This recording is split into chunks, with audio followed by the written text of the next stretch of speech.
New characters in fighting games aren't always the most balanced on release, but perhaps none have made a bigger splash than the release and aftermath of Leroy Smith in Tekken 7. Oh my goodness! Hell yeah, it's a wall! Oh my god, fitty time, nice patience from Book to get up off the ground slowly. This time the cane is blocked! The sweep! Are we gonna get another one? That will do, another sweep might be coming! Oh my! He confirmed! That could be the tournament! That could be the tournament! Book is your EVO Japan 2020 champion! Yeah, just pick Leroy, I think.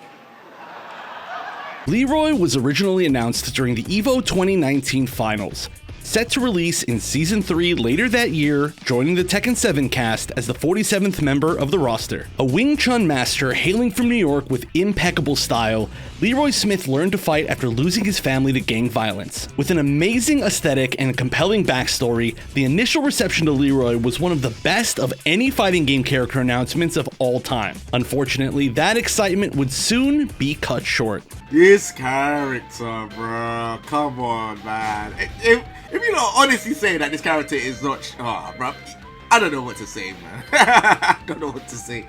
I don't know what to say. If you lot are actually saying, right, yeah, this character is okay, he's not OP, yeah, he just, bruh, then I don't know. I don't know if we can have the same conversation about Tekken again.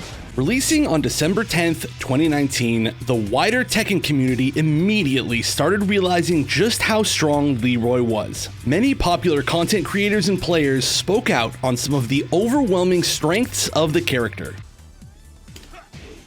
Okay. So it's really at 2.9, 2.1, whatever. That range is ridiculous. So what does this move do? Well, it's a mid. 21 damage, plus 7 on hit. Ooh. Forces crouch even. You know, I think it's pretty fair to say that he's just way too much. Fuck. Oh my god. The range is crazy! That shit is so good! The first opportunity to prove it was fast arriving, as EVO Japan 2020 ran less than 2 months after Leroy's release. With Tekken having an extremely strong player base across Asia, the quality and number of players competing in the Japan-based EVO event were both very high. As the event itself went on, it became clear that all of the worry had been warranted. Pools were filled with Leroy players throughout the weekend, and as the tournament cut down to its final 8 players, 7 of the 8 had used Leroy during the tournament, including the eventual champion, Book.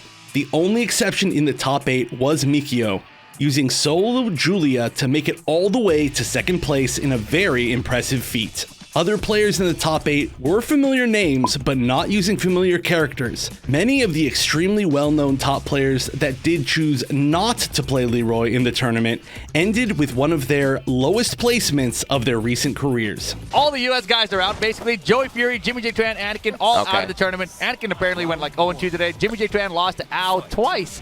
So Al's Leroy eliminated Jimmy out of the tournament. Aside from that, you know, basically a lot of the heavy hitters were in the loser bracket early, and some of them are out. So JDCR out of the tournament already. As expected, the community outrage was gigantic, including calls from many top players to ban the character outright. Others who didn't expect a ban was feasible suggested that everyone needed to pick up Leroy themselves to be able to fight this powerhouse of a character on even ground. With such an obvious problem in the game's meta, the Tekken 7 devs acted fast, and the literal next day after EVO Japan, the first round of nerfs were announced for Leroy that would take place one more day after that. Even with those nerfs, Leroy remained a powerful character through most of the life of Tekken 7, even receiving several more waves of nerfs to bring the character in line with the rest of the cast. Despite the chaos created during his release, Leroy is still one of, if not the most beloved new additions to Tekken in recent years for his character design and playstyle. And he has already been announced as one of the first members of the upcoming Tekken 8 roster. Time to take out the trash. The community is hoping for a fresh start for the Wing Chun master, perhaps this time leaving less of a bitter taste in the mouth of the scene.